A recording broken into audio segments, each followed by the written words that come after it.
సహోదరి సహోదరులందరికీ వందనాలు చెల్లిస్తున్నాను. యెషయా 58 అధ్యాయము 12వ వచనం చదువుకుందాం. పూర్వకాలము నుండి పాడైపోయిన స్థలములను నీ జనులు కట్టెదరు.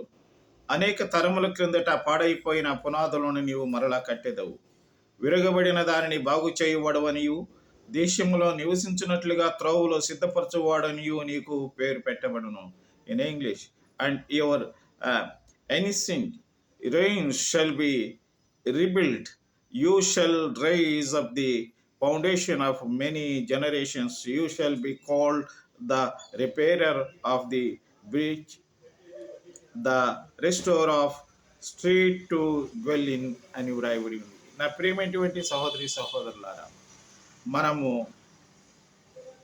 అనేక పూర్వకాలము నుండి పాడైపోయిన స్థలములు, తర్వాత అనేక తరముల నుండి వెనకబడినటువంటి యొక్క పునాదులన్నిటినీ మనము కట్టడానికి దేవుడు మనకు తోడుగా ఉంటానని వాగ్దానం ఇచ్చాడు. కాబట్టి ఆ దేవుని వాగ్దానము నెరవేరును గాక.